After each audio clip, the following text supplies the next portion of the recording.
எல்லாருக்கும் வணக்கம்.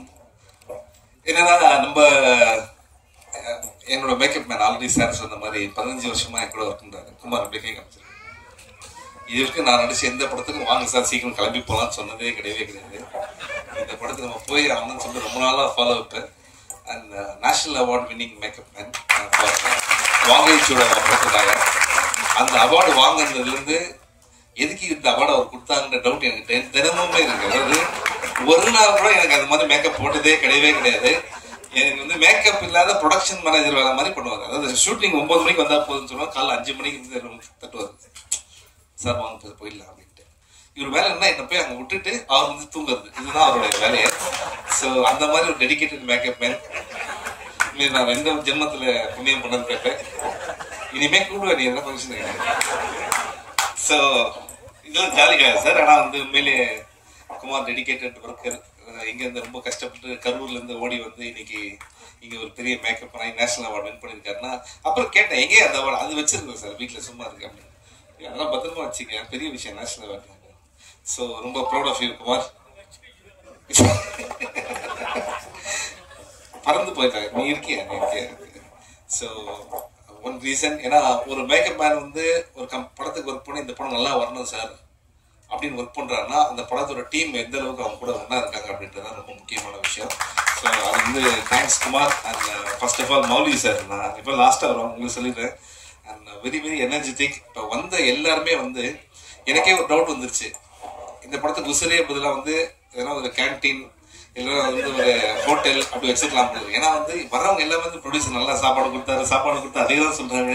தங்கதுரை வந்து நானும் ரொம்ப நல்லா பேசுவாருன்னு பிளான் பண்ணா கோங்குரா சட்னி மீன் குழம்பு ஐயோ இன்னும் குக்குத்துக்கோமா இல்லையா. ஸோ அந்த அளவுக்கு ஒரு டீம் நீங்க பாத்துக்கிறது ரொம்ப சந்தோஷம் சார். உண்மையிலேயே நீங்க சொன்னீங்க. எனக்கு ரொம்ப ஷாக்கிங் நிறைய இந்த ஆடியோ லட்சம் என்னன்னா என்ன கேட்காமே எனக்கு வந்து அட்வான்ஸ் குத்துறேன்னு ஒருத்தர் சொல்றாரு. என்ன கேட்காம வந்து இந்த படத்தில் நடிப்பாருன்னு சொல்றாரு. ஆனா இது என்ன படம் என்ன அட்வான்ஸ் இன்னும் எதுவுமே வரவே இல்லை எனக்கு. அதுதான் இங்க வந்து ஒரு பெரிய விஷயமே. So all the best Mouli sir. உங்களுடைய பேஷன் டுவர்ட்ஸ் மூவிஸ் வந்து நிச்சயமா ஒரு நல்ல லெவலில் கொண்டு போகணும்னு பெரிய நம்பிக்கை இருக்கு.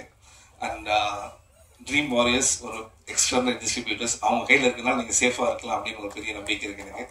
அண்ட் இந்த படத்துடைய மியூசிக் டைரக்டர் அவர் இன்னும் 3 பேரை சொல்லியிருந்தாருன்னா வடப்பணியில் எல்லா பேரையும் கவர் பண்ணிட்டாருன்னு அர்த்தம்.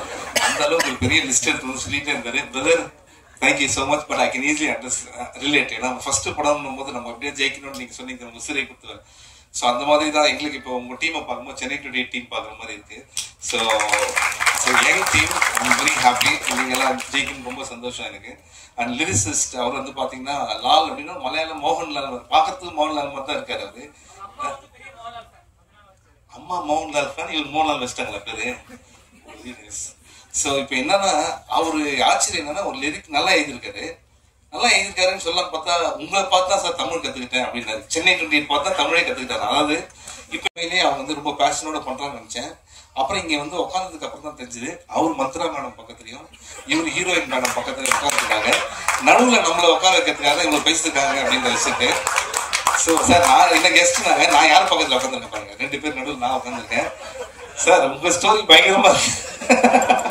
ஆனா நான் ரொம்ப சிரிச்சேன் அவர் பேரு சார் வந்து இவ்வளவு ஹிலேரியஸான ஒரு ஹியூமன் ஸ்பீச் வந்து ரொம்ப நல்லா சார் கேட்டு ரொம்ப ஜாலியா இருந்தது.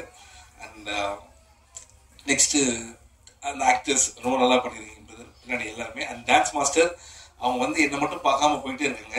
புரியுது எல்லா டான்ஸ் மாஸ்டருக்கும் அந்த பிரச்சனை இருக்கு பார்த்தாலே. ஸோ ஏன்னா என்ன பார்த்து ஒருத்தங்க யாருன்னா பயப்படுறாங்கன்னா அது டான்ஸ் மாஸ்டர் மட்டும்தான் இருக்கணும்.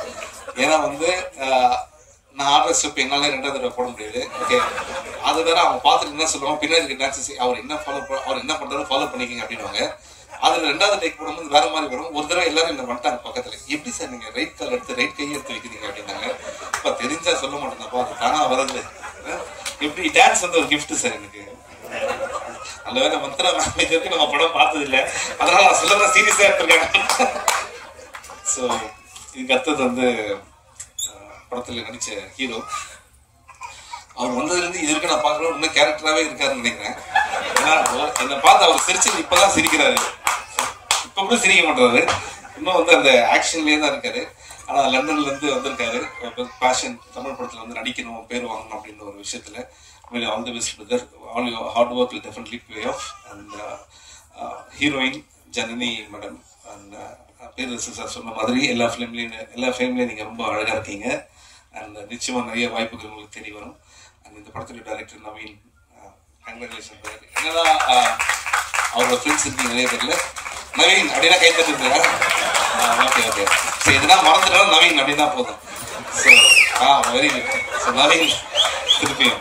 ஸோ நவீன் என்னன்னா, ஒரு படம் நமக்கு ஆப்பர்ச்சுனிட்டி கிடைக்கும் போது நம்ம எந்த மாதிரியான ஜானர் வேணா எடுக்கலாம். இப்போ வந்து இருக்கிற ஜானர் வந்து வேற மாதிரி ஜானர். இந்த படம் நான் பார்க்கும்போது எஸ்பெஷலி வந்து based on real life events அப்படின்னு போட்டாங்கல்ல, அப்படின்னும் போது எனக்கு ஒரு காதல் படம் பார்த்த ஒரு ஃபீல் வருது. ஏன்னா அது ரியல் லைஃப் ஈவெண்ட் அப்படின்னும் போது ஸோ பாலாஜி சக்திவேல் சார் வந்து நம்ம எல்லாரையும் வந்து ரொம்ப ஹாண்டிங்காக, அது வந்து வாழ்க்கையில் மறக்க முடியாத ஒரு படமா இருக்கும்.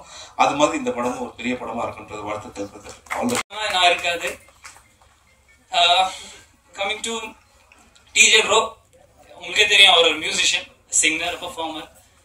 ஸோ அவருக்கு தெரியும், முன்னாடி சொன்ன மாதிரி அவர் ஈஸியா பண்ணிருக்கலாம், இந்த படம் மியூசிக் பண்ணிருக்கலாம்.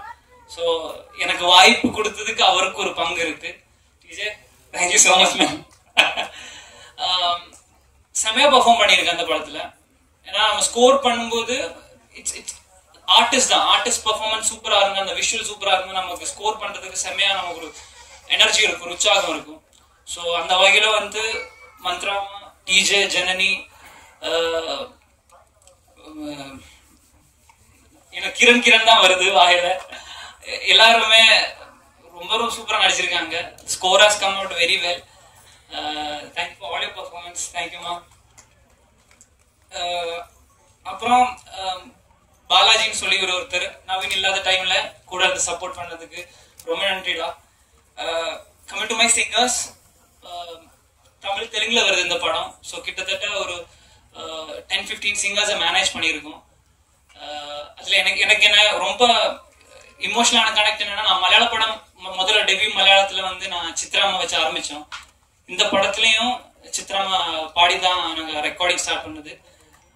அதுக்கு முதல் நன்றி வந்து நவீனுக்கு, அதுக்கப்புறம் மௌலிகாருக்கு. ஏன்னா அந்த பட்ஜெட் கொடுக்கணும்ல, ஒரு ஒரு ஒரு டெபியூட்டனுக்கு அந்த பட்ஜெட் கொடுக்கறது ஒரு பெரிய விஷயம்.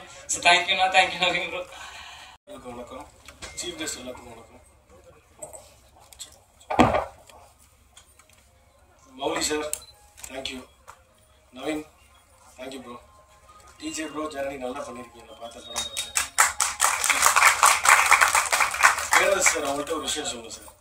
நீங்கள் வந்து லீச்னு ஒரு படத்தோட ஆடியோ லான்ச்சில் நீங்கள் கவிஞர் கண்ணதாசன் வந்து அந்தாதியை வச்சு ஒரு பாட்டு எழுதியிருக்காங்க. அது நான் தான் எழுதினேன். நீங்கள் சொன்னதுக்கு அப்புறம் தான் எனக்கு அது அந்தாதியே தெரியும் சார். ஆமாம் சார். ஏன்னா நான் லிரிசிஸ்ட் கிடையாது சார். என் ஃப்ரெண்டு கிரண் ஜோஸ், அவர் வந்து ஆக்சிடென்டெல்லாம் என்னை லிரிசிஸ்ட் ஆக்கிட்டாரு. அவன் வந்து ஒரு லிரிசிஸ்ட் கேட்டான், எங்களுக்கு டைம் கிடைக்கல. நான் ஒரு டம்மி லிரிக்ஸ் எழுதி தரேன்டா, நீ வந்துட்டு போட்டு பாரு அப்படின்னு. அது ஒர்க் அவுட் ஆயிடுச்சு. அது ஒர்க் அவுட் ஆனதுக்கப்புறம் நீயே பாட்டு எழுதுற அப்படின்ட்டான். அதுக்கப்புறம் என்ன ஆயிடுச்சுன்னா சார், அது எல்லா பாட்டுமே நீங்க எழுதிட்டா காசு கொடுக்க மாட்டான் சார். அது என்னன்னு கொஞ்சம் பார்த்து சார். ஆனா படத்துக்கு வந்து ப்ரொடியூசர் கொடுத்துட்டாரு சார். அது கிடையாது, அவனுக்கு ஒரு 50 பாட்டு எழுதிருக்கேன், எதுவுமே ரிலீஸ் ஆகல, எதுக்குமே காசு கொடுக்க மாட்டேன். அதை மட்டும் பார்த்துருக்கீங்க. Okay sir. சிவா சார், நாங்களாம் திண்டுக்கல் ரூரல் நாங்களாம். ஆனா எங்களை வந்து சென்னை பாஷை பேச வச்சிருந்தீங்க தான். சென்னை 20 படம் பார்த்துட்டு நாங்க எல்லாரும் சென்னை பாஷையில் பேசிட்டு சுத்திட்டு ரொம்ப மொக்கையா இருக்கும். ரொம்ப சந்தோஷம் நல்லா பார்த்ததுக்கு. படம் நல்லா வந்திருக்கு, பாட்டு நல்லா வந்திருக்கு. நீங்க எல்லாம் தான் வந்துட்டு சப்போர்ட் பண்ணோம்.